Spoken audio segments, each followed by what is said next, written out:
Welcome, everyone, to the Marginal Revolution podcast.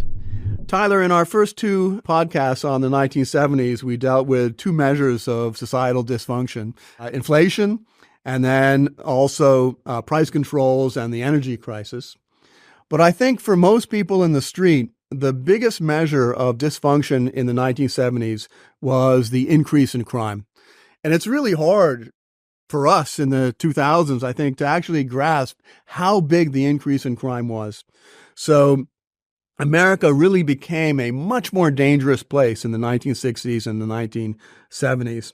And this crime wave, led to massive increases in policing and prisons, which themselves impact social policy. We're dealing with the consequences of the increase in crime in the 1970s, even today. But let's begin with a few facts. So between 1960 and 1980, the homicide rate doubled, and the violent crime rate, as measured by police reports, more than tripled.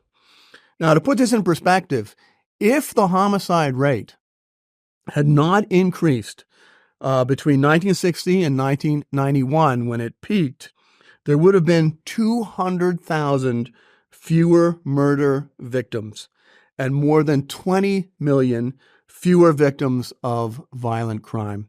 That's an awful lot of pain and agony.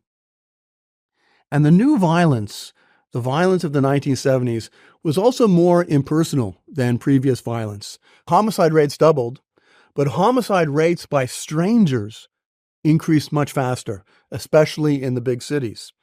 Now, to be sure, it's always been the case that if you're going to be murdered, it's probably by someone you know, okay? Just because those are the people that you have beefs with, right? But to some extent, if you're not hanging out with young men, and especially, it's a little bit hard to say, but especially young black men, then you can avoid a lot of that, right? Stranger violence, however, was newer, more difficult to avoid, and it generated more fear. Robberies, for example, which might lead to injury or murder, increased by a factor of 4 between 1960 and 80.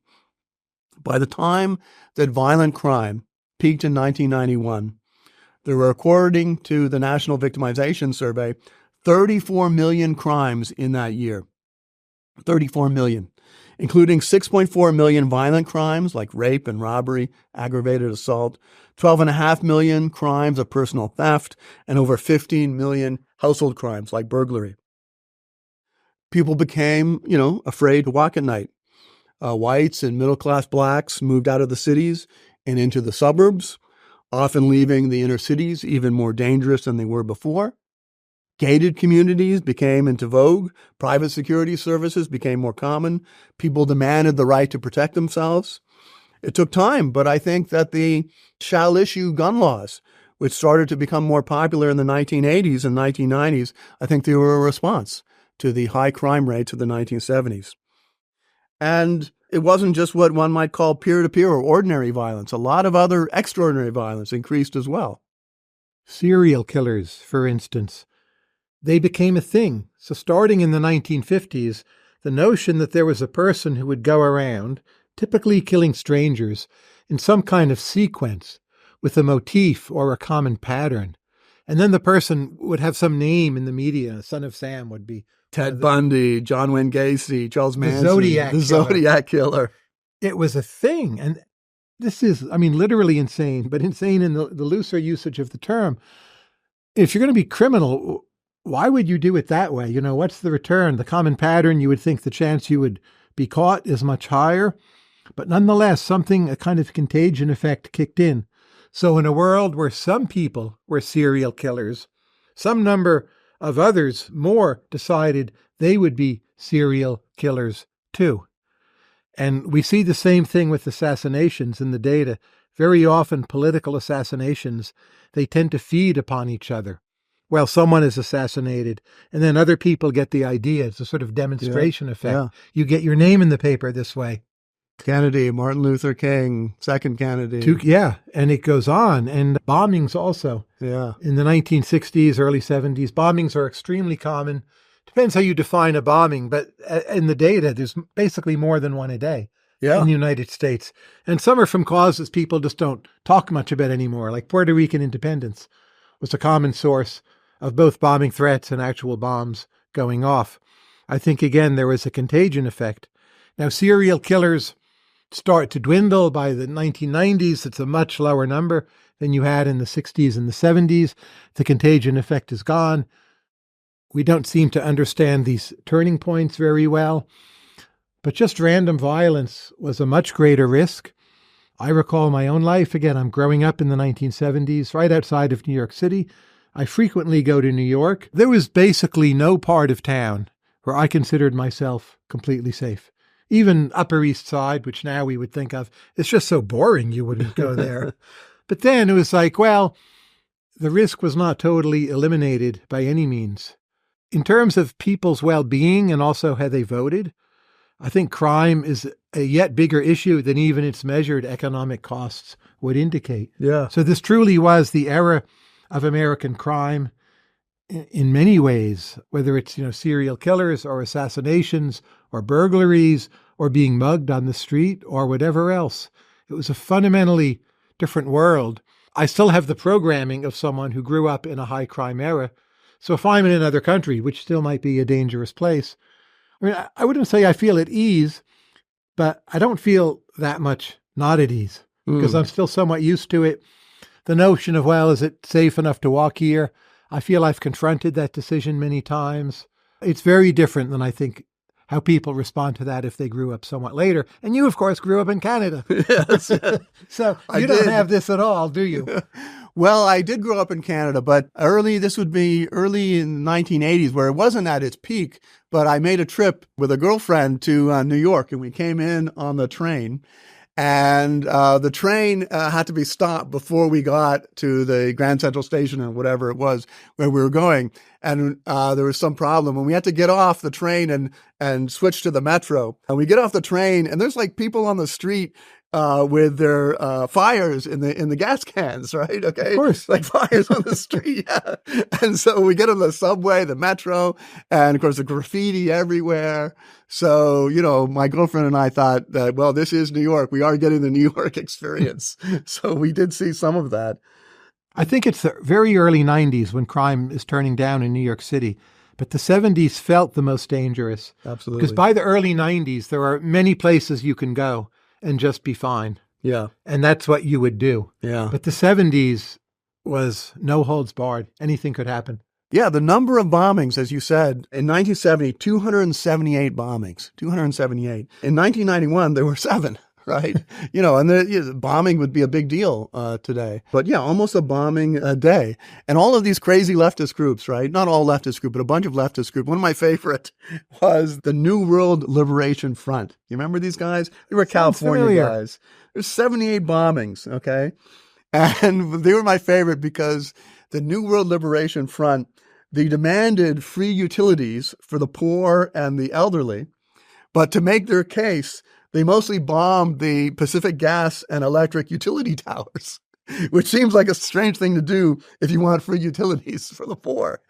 But that's what they did. They were never caught, but most people think this was a guy, Ronald Huffman, Revolutionary Ron, and his longtime partner, Maureen Hinton. And Huffman later murdered Hinton with an axe. Okay.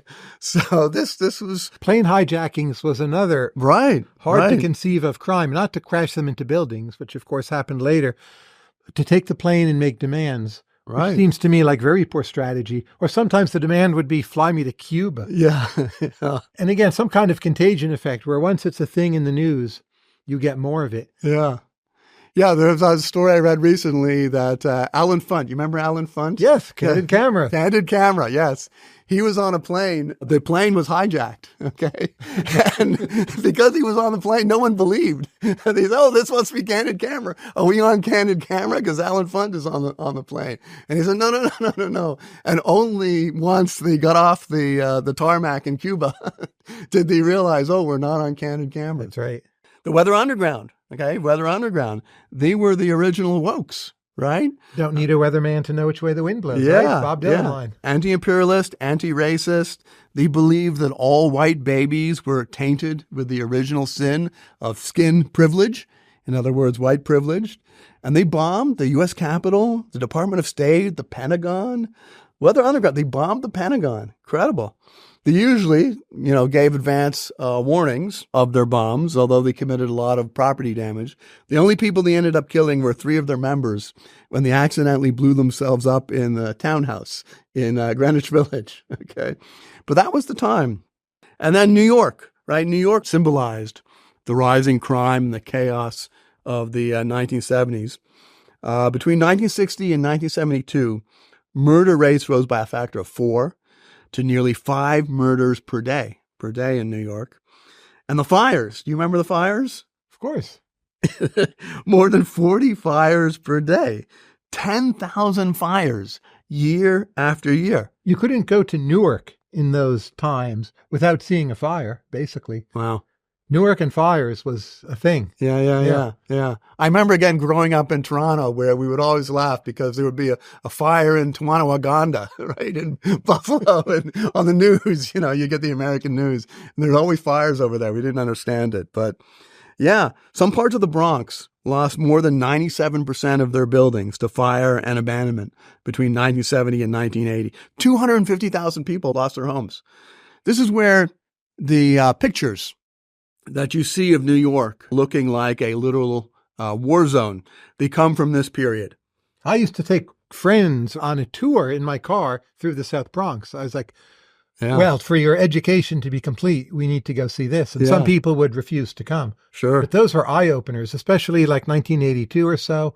I did a whole bunch of tours with people, and you wouldn't get out of the car. It simply was not an option. Right. Yeah. The fires were in part due to arson. The rent controls meant that the landlords couldn't earn a return from the buildings, and so they stopped maintaining the buildings. And in the worst cases, the buildings were abandoned to looters and gangs and perhaps burned down for insurance reasons. I think that's actually overdone, however, that sort of story, which is a pretty common story, because most of the arsons were not done for money. They were just done for the thrill of it. And then, in fact, most of the arsons were not done for money, and most of the fires were not due to arson, right? Most of the fires, overcrowding, cooking, more trash, poor wiring, and then New York is going bankrupt. They're not putting the money into the fire services, okay? So you get the crime, the fires, the abandoned buildings, this sense of doom. That's right. In one of the weirdest episodes, travelers arriving at New York City airports in June of 1975, a bunch of people were handing out these pamphlets. Welcome to Fear City. Okay. There's a pamphlet, you can Google it, with a death's head on the cover. There's a survival guide. And it says, stay off the streets after 6 p.m. Even in Midtown Manhattan, muggings and occasional murders are on the increase during the early evening hours. Avoid public transportation. Never ride the subway for any reason whatsoever.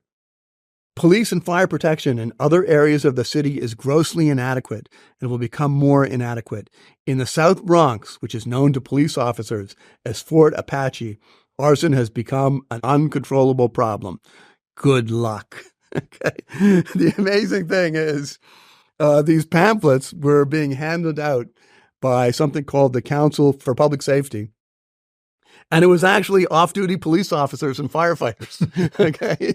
And they're handing out these things as a way to force the mayor, to bargain with them for, higher salaries. Of course, the actual result was to frighten the tourists away and greatly reduce city revenues. But they weren't entirely wrong, even if they did exaggerate. It also seemed like it would never end. I think that's an important part of what was happening. There was no signs of anything turning the corner. People started accepting it as normal. I think people back then, they're shocked to see how New York City has evolved more recently. Right. And it didn't end there. That's when the lights went out, right? So in 1977, July 13th, 1977, the entirety of New York City loses power. Lights went out, subways stopped, the elevators paused, everything shut down. And almost immediately, the looting began, right? Of course. Frenzy of looting. This is where, like, kids today, they probably don't know, but films like the Anarchy, right? In which there's one night of lawlessness. This really recounts what actually happened in New York City. People just seemed to take the lights out as a signal to go crazy. In Brooklyn, And no one thought that was weird when it happened either. Right. Well, of course they're going to take things. You know? Yeah, it's the signal. Yeah, in Brooklyn, they're like backing up their cars into the stores. They're tying ropes around the store grates. They're pulling the grates away. In the Bronx, one car dealership, they lost, 50 Pontiacs. They smashed the glass, drove the cars out. All right. And then the arsonists are burning things, they're adding to the chaos. The mayor, who was Abe Beame, called it a night of terror. And then, as you had mentioned earlier, you had the serial killers, right? So this is the same time where the son of Sam is wandering the streets, right? And this is classic. He's writing these letters to Jimmy Breslin, I think it was, right? I think so. Yeah. The New York Daily News would publish them. Exactly. So these letters, it's like something, again, you want to understand the Joker, right? This is the Joker. Quote, "Hello from the gutters of New York City, which are filled with dog manure, vomit, stale wine, urine, and blood. Hello from the sewers of New York City, which swallow up these delicacies when they are washed away by the sweeper trucks. Hello from the cracks in the sidewalks of New York City. And he needed a Twitter account, right? Yeah. And from the ants that dwell in these cracks and feed in the dried blood of the dead that has settled into the cracks." Yeah, he would be on Twitter today. So what do we make of all this? I think one of the things that is important to understand is people think that mass incarceration, right, is a peculiarly American phenomena, or that it came out of nowhere or was due solely to racism. Michelle Alexander's The New Jim Crow takes this view. But in fact, the United States was not a mass incarceration society in the 1960s. It became one in the 1980s and 1990s due to the crime wave of the 1970s. And it was not simply due to racism. It is true, blacks do commit more crimes relative to their population than whites, but blacks were also overrepresented as victims. And the simple fact of the matter is that black victims of crime, the majority group, demanded more incarceration of black criminals.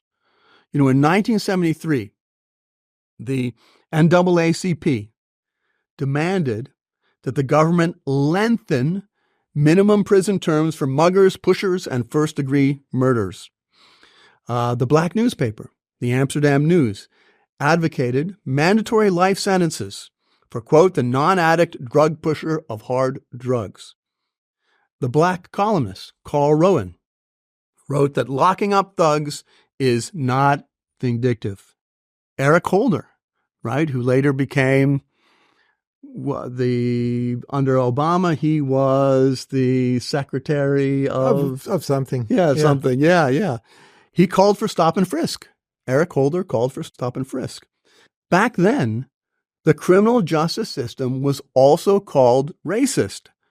But the racism that people were pointing to was that black criminals were let back on the streets to terrorize black victims, and that black criminals were given sentences which were too light. That was the criticism back then.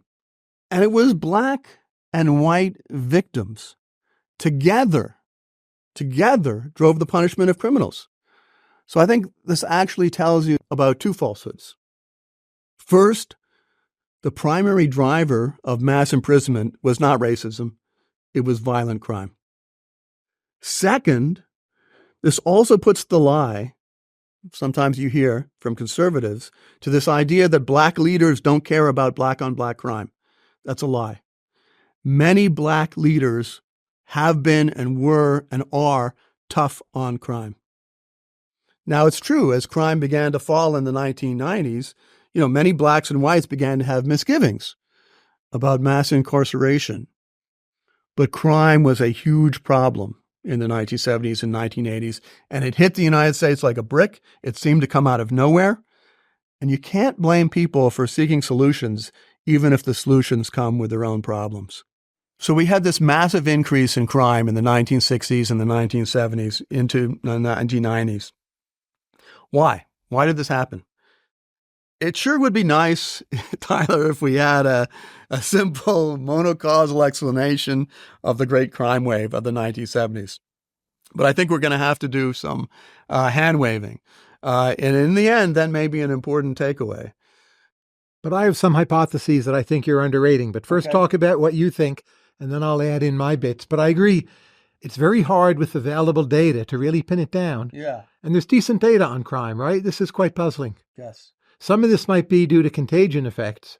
When contagion effects are strong, small initial nudges off a path can have a big final effect. And that makes these causal relationships hard to measure. Exactly right. I'm going to put a lot of weight on that as we get to the end. Well, let's go through first a few of the conventional sort of explanations. One is that there was an increase in the number of young people, right? Crime is a young person's game. And it's true that between 1960 and 1980, the share of the population of people 15 to 24 increased from about 13% to almost 19%.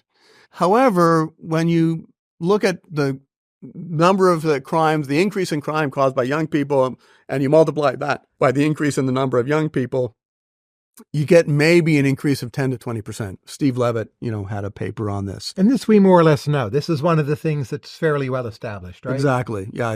We can measure it. Yeah, we can measure that.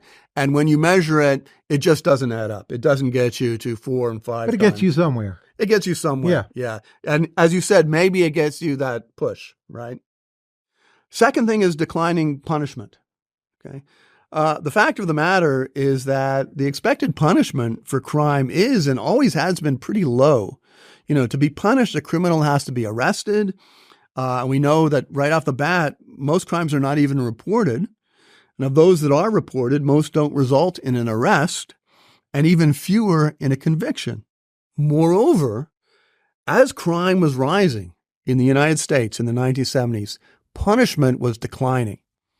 So between 1960 and 1970, when crime was rising, the number of prisoners per capita was flat or in many states falling. So in New York State, for example, the number of crimes went up by a factor of more than 5, but the prison population fell by 25%. More generally, crime went up faster than the prison population increased. So in 1960, for every 100 crimes, there were 6 prisoners. By 1970, that had fallen to 2. Only beginning in the 1980s did the number of prisoners begin to catch up.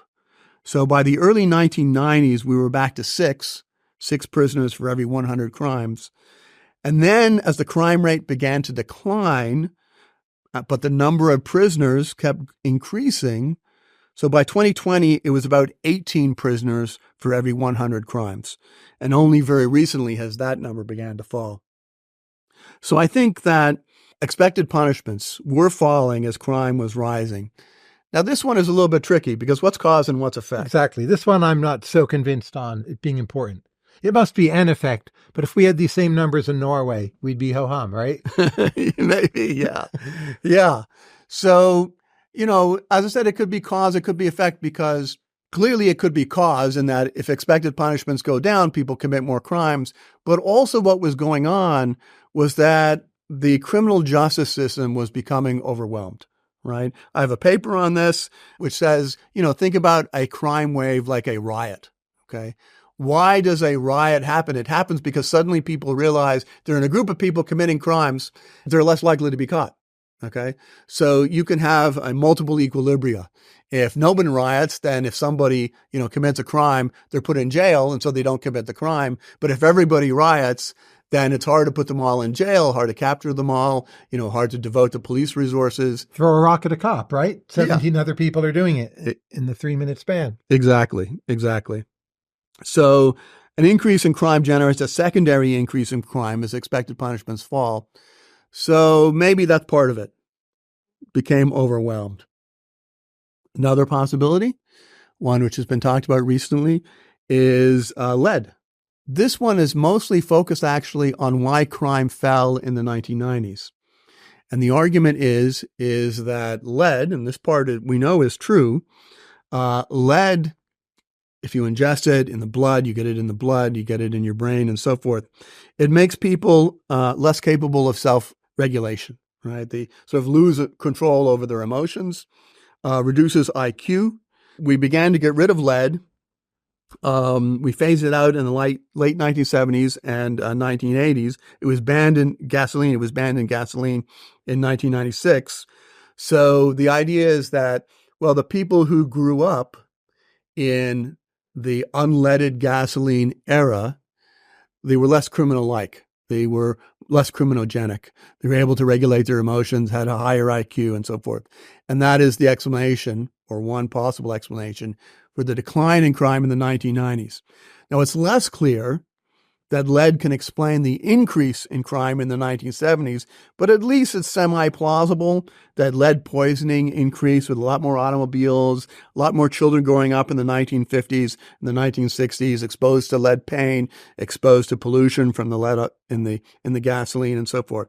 So it's probably a factor, but I always worry that the cross-national evidence and the time series are not falling under a single model. So people who think that's the main thing going on, I'm not convinced of that. Yeah. I mean, I think there's some evidence for it, both cross-nationally and the time series. The time series lines up very nicely. The cross-national evidence, it's not bad. But yeah, I agree. And I think even if you push this as far as it can go, it explains, again, some of the increase, but definitely not the massive flowering of crime, which we had. I'd also put some weight on the movement from rural to urban areas, right? So you had a lot of people in the 1950s through to the 1970s moving to urban areas, a lot of blacks from the South, and they moved to the cities. And, there's increased anonymity. Urban life is more criminal-like. The cities, they just weren't prepared.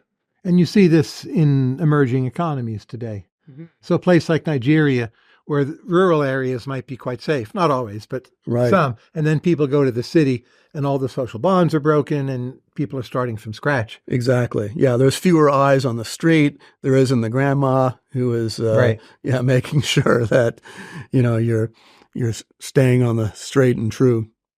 So I think that has something to do with it as well. If you put all of this together, can you explain the rise and fall of crime? Sort of, right? I think this is where we're going to have to hand wave, right? Yeah. I'll give you two more intuitions if you're done with those. Yeah. Give us the intuitions. And to be clear, I'm not saying these are confirmed by the literature, but I don't think they're refuted by the literature either. So the first, and I actually hate this word, but I'll say it anyway, deindustrialization. So if I think, everyone talks about New York, but New Jersey's in a way a cleaner laboratory. The cities, small cities, go look at them. If I think of, say, Paterson, New Jersey, earlier had been a very safe place. But Paterson economy was based on textile mills, other kinds of manufacturing. That is lost at first to the U.S. South, a bit later on to other countries with lower wage labor, standard story. And Paterson becomes highly dangerous. And I watched Paterson over some of those years, and it just seemed it was the delta in the economy of Paterson. And you had pushed people into an urbanized kind of existence, which was fine when it was prosperous, but they're locked into urbanization, and then the main livelihood is vanishing, and there's a delta effect, the change is negative, and it just feeds on itself. And then there's also New York City nearby, which was not a wonderful influence, but you have these mini labs where you see crime going up a lot when the local economy is hurt. Right. It's not going to explain all the country, all the trend. I fully get that. But it seems to me something that with one's own eyes, one could see. And then crime kills the local economy. Of course. Yeah.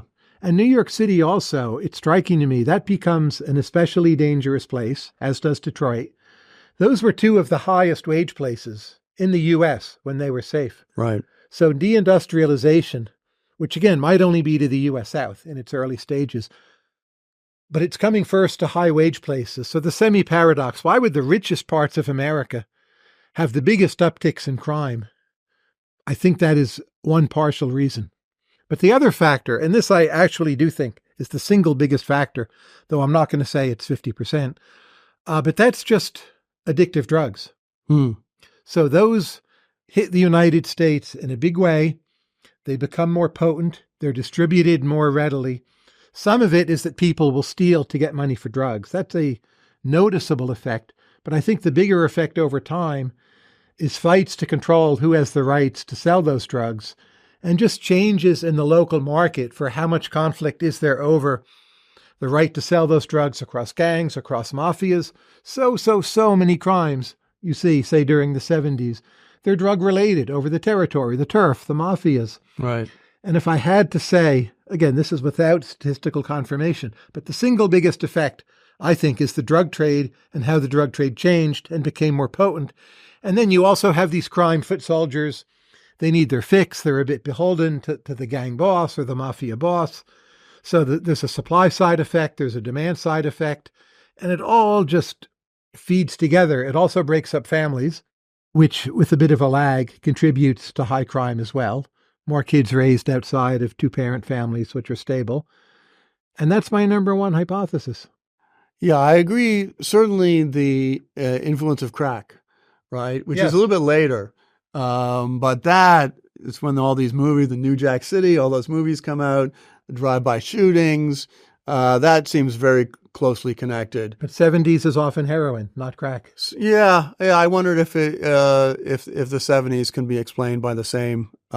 Ports become more corrupt. That's a sort of independent measure of high crime. Right. Because the heroin is coming in through ports. Right. Then. Right. Not proof of anything, but that's The Wire, right? That's yes. Yeah. I agree with that. The other thing which I would add to it, which I think you had brought up at the very beginning, is culture, social interactions. I would put it this way, which I know is a bit ridiculous, but crime exploded because crime exploded. Absolutely. Sounds like a tautology. I'm fully on board. Yeah. But if your friends are doing crime, you do crime as well. That's right. Just like economics. Yeah. And I think also about culture, right? So I think things like, think about drinking and driving, right? So drinking and driving, this is a thing where things have gotten better. Drinking and driving used to be much more common than it is today. Yes. Right? Much more. Much more. So what changed? Even just drinking, right? Sure. For that matter, driving. Yeah. The young people. Yeah, either one. That's very recent. Yes. You're stacking a number of contagion effects here. Exactly. So, well, what changed? Well, you could say the penalties changed, and that's for sure, right? But something else changed. Like drinking and driving, that used to be something that normal people did every now and then. It would be jokes in sitcoms. Yeah, absolutely. Like, oh, he's going to drive home drunk, and they're all, ha, ha, ha, what a silly boy. Yeah, you could be an upstanding member of the community and still drive a little drunk every now and then, and people would sort of look the other way, right? But Mothers Against Drunk Driving, they made it not just a crime to drive drunk, but a social taboo, right? Right. So the higher penalties worked alongside social disapproval. And, drunk driving is just no longer something that normal upstanding members of the community do. Only reprobates do it, right? Yes. Yeah. So I think this is an illustration that social disapproval, and putting it the other way, social approval, right? So if your friends are doing crime, you do crime, right? It becomes sort of normal. Peer effects can amplify other changes. And I think what bothers me about this is that it's inherently a bit pessimistic, right? Because it's very optimistic, because you can get big improvements quickly, which in fact we did. Okay, I guess so. But speaking in a low crime time, yes, which we are today, it says that with the right triggers, we could experience another crime wave. And I strongly believe that. And the same is true with assassinations, I'm sorry to say. Yeah, assassinations, we are speaking after the attempted assassination of Donald Trump. I think it's very surprising that they have not come back. I wouldn't at all be surprised if assassinations became much more common, if only because it's so much easier today. Like with a drone? It will be, yes. Yeah. Yeah, I mean... Consumer drone, off the shelf? Absolutely. I mean, why this kid is using a rifle But the incompetence of the criminals is a huge benefactor of us all. Yes. We don't know much about this kid at the moment, but it seems his competence level was poor. He even he tried to take one of those range finders in through the entrance, and they spotted it. Now, a professional KGB assassin is going to figure it out some other way. Yeah. Well, we had multiple incompetences, so the lawmakers and the criminals. Yeah, yeah. One thing I like about the drugs hypothesis, to me, it explains very, very well Mexico.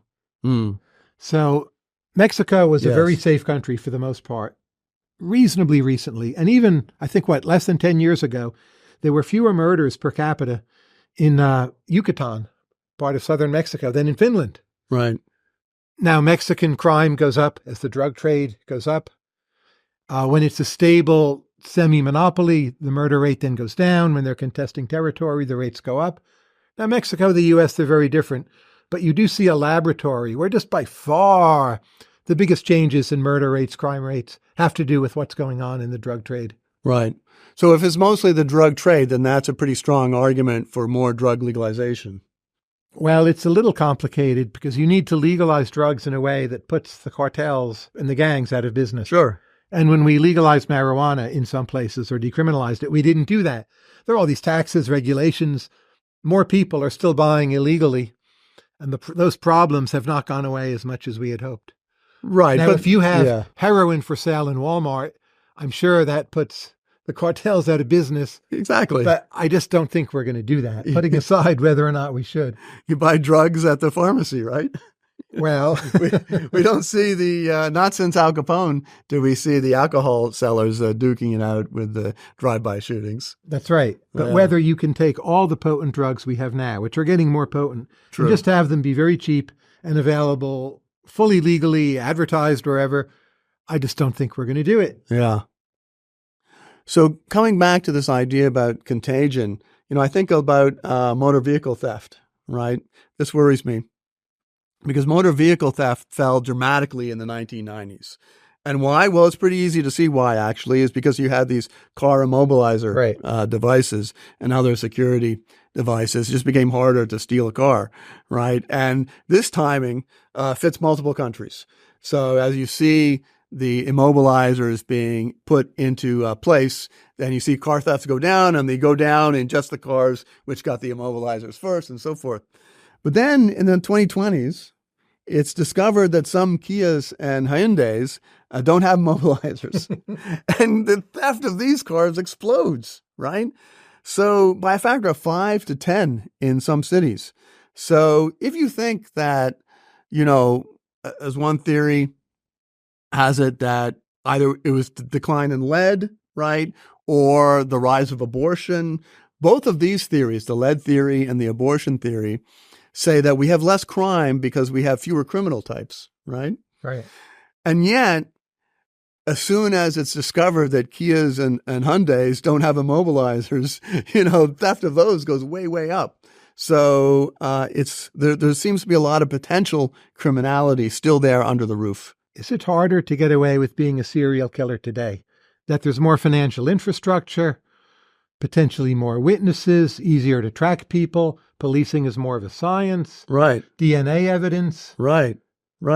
So I think my hunch is that it's harder. Yes. And there are people who aspire to be serial killers, but they're caught on the first or second killing. Yes, but and then the contagion effect goes away. Yes and no, because what has happened, we've had fewer serial killers, but more parallel killers, right? Yes. What's a parallel killer? Well, that's a mass shooting. And the data here aren't that great, but as far as we can tell, mass shootings where more than 4 people are killed in a single incident, they've gone up dramatically from 1 to 2 per year in the 1980s and 1990s to 10 or 12 per year. Like, I don't remember, growing, I grew up in Canada. We'll get to that in a minute. Yeah. But it's just a way of committing suicide also. So suicide rates are higher. Yes. Correlates of suicide, that's a kind of suicide. And you're not like, I can't be a mass shooter. The DNA evidence will get me. Right. Like, that's irrelevant. Right. Exactly. Yeah. So you've got more parallel killers. Again, that kind of says that the potentiality of criminality is still there. It's just hiding. So why is Canada so safe? Tell us, beloved Canada. Why is Canada so safe? It's urbanized, right? Yes. A lot of immigrants now. A lot of immigrants. Immigrants in Canada. I'm not saying they necessarily spur crime, but it's not your grandfather's Canada either. No, that's true. Immigrants in the United States and Canada both actually tend to have lower criminal rates. That's not true in Europe. It may be that we get a better class of immigrants in Canada than the United States. I mean, I think the main factors are two. One, we do have stronger gun control laws. I've always been a little bit of a whiff on those. But your things. knife murders are way lower too, right? Yeah, maybe. That. And I think we don't have, I mean, again, this is hard to say, but it is true that crime, particularly violent crime, is very prevalent among young African-American men. Right. And, something like half of the murders, it varies by year, but approximately half of the homicides are, created by 12% of the population, actually 6% of the population if you think that they're all men. But even right? if we compare, say, whites to whites, or pick your group, Canada is still going to have much lower crime of almost any sort, any sort. Well, we didn't have a revolution, right? So that tells you that we weren't quite so willing to take up arms. You're selected on a different basis. Selected on a different basis. We didn't have the Scots-Irish so much, coming from the borderlands, and yeah, I mean, fewer people have military training. I don't know if that's a factor, but you're less comfortable with guns and violence. Yes, that's for sure. Yeah, that's for sure. Yeah, so I think, I don't know, colder weather. It could, yes. Yeah, right. I mean, what's the seasonality of typical, say, New York City violent crime? I have the intuition it goes up a lot in the summer. Is that correct? Absolutely. So again, think about when the lights went out in New York in 1973. It's in the middle of the summer, right? It is hot. This is when the Son of Sam murderer is out, right? So people are just crazy. This is before a lot of air conditioning. Yeah. So I think the heat just makes people crazy if they don't have, especially if they don't have access to some air conditioning. Yeah. I think it does reduce emotional regulation, reduce emotional control. So there's a lot of things. We have fewer assassinations too, right? Well, there's less at stake, but yeah. Speak for yourself. Canadian policy doesn't change that much, and it doesn't affect the rest of the world that much. No, of course. So it's less ideologically fraught, if only for those reasons. Yeah. Though for other reasons too. Yeah. And then, of course, we have all of the consequences, which we're not going to get into this time. But, I think we have gone overboard on mass incarceration in the United States. I'd personally like to see less, but I understand it. And I don't want to return to the 1970s. So I think we should be careful in dismantling mass incarceration. At least we should do it in a way which keeps expected punishments high. So while I would put less emphasis on prisons, I would double the number of police officers in the United States. This is an under-policed country. Surprising, but it's an under-policed country. Now, we can't do that overnight, but I think that is... How much do you have to raise the wage or lower the standard for the IQ test? I think there's enough people in the United States who would find a job as a police officer appealing, especially if we can get back to a situation where this is a relatively high status job and where you can think about your job as being a heroic to serve and protect. For very good reasons, we have put a lot of pressure and attention on the police. We should have done it earlier, but we put a lot of pressure on the police and monitoring them for racism and so forth. And they do need to be monitored, okay?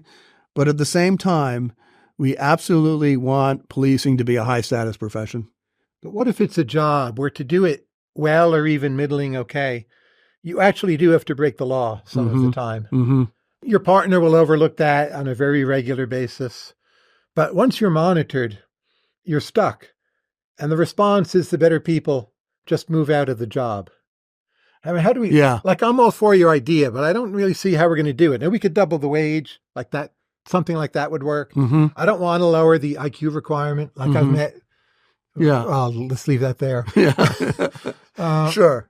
So it's going to cost a lot of money. So I think one of the things which increased crime in the 1970s was we did put on a lot of rules onto the police and onto the courts. So the Miranda warnings, for example, that came in the 1960s, and this idea Can't that they just put them online somewhere and call it done? Yeah. Here's a TikTok channel. Yeah, people have certainly, they can almost repeat it by it's on TV so much. Yeah, exactly. Yeah.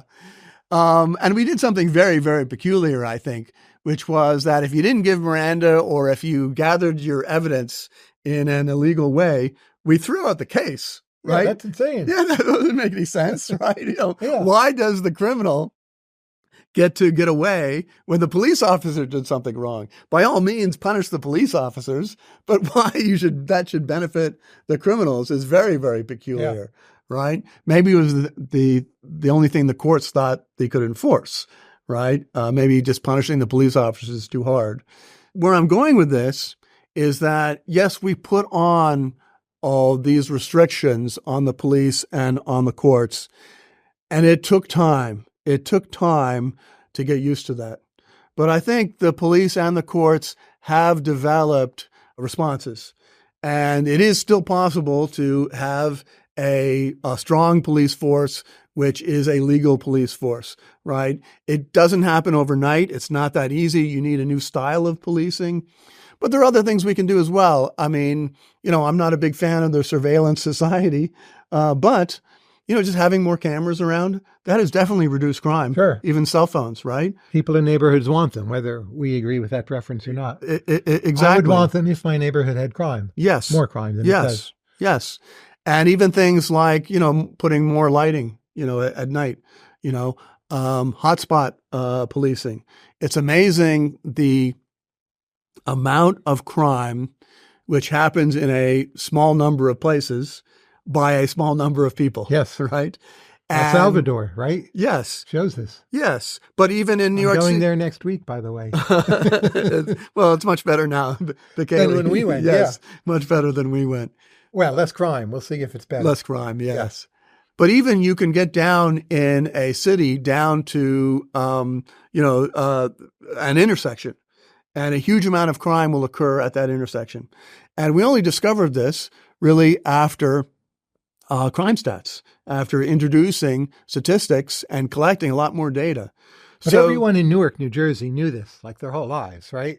It's like, don't go there. And they'll talk about somewhere very specific. Yeah. But having it, there's something about having it in numbers formalized on a map. Sure. Okay. Which allows the police to direct the resources.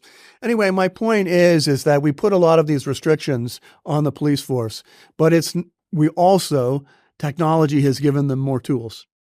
So I think it is possible to have a police force which is both effective and which is respectful of minorities and which respects people's rights and doesn't just, beat up the troublemakers. I worry about this, though, especially in a nation with so many guns. Yes. You approach a suspect, unless you're an idiot, you're just always extremely nervous as a policeman. And how that shapes your incentives and the ways in which our legal system does not deploy discretion in a way that it used to, that was both good and bad. Yeah. Very good and very bad. Yeah. But now we're locked into something more procedural. Yes. I'm not sure how well we can get out of that box. Yeah. See what I'm saying? Oh, absolutely. Absolutely. I mean, the guy who was walking the beat, he knew who the bums were, right? And he would deal with them and in he would some deal way, with them, and yeah. the neighborhood accepted it, and they let him Exactly. do it. Exactly. He never went to court. And he went to high school with the judge. Exactly. Yeah. Yeah. No, I think there's some truth to that. But at the same time, I think we've actually gone overboard on this idea that the police are always in fear of their lives. This is what they're taught. But in fact, being an electrician is more dangerous than being a police officer, right? And I think we need to get back to a situation where the police are not told, you're an invading force. This is Fort Apache, the Bronx, right? and you need always to be on guard. We need, with I more think that's police. part of the appeal of the job, by the way, but go on. For many people. Yeah, It's well, exciting, quote unquote. yes, it is. It can be. But if we had more police on the street, crime itself would be lower. Some of this fear on both sides would go away. And I think it can be done, but we have to start. We got to start sometime. Because fundamentally, I do worry for precisely all the things we've been talking about, the contagion effect, this underlying criminality, which is sort of waiting to break free, that if we become complacent, you wrote a book on the complacent class, yes. If we become complacent, then crime could explode once again. We don't have really good explanations, as we've seen in our podcast. We don't have really good explanations for the massive increase in crime, which we saw 4 times increase, 5 times increase in the number of murders in the space of 10 years. If that happened again, we would again be overwhelmed. We would be overwhelmed. We're not ready for it. So I worry that if we become too complacent, then we won't be able to shut down a crime wave quick enough. And my takeaway from all this, very consistent with that, is simply we should not take our current low crime environment for granted. It could change quite a bit and fairly rapidly. Agreed. Thanks, Tyler. Thank you, Alex.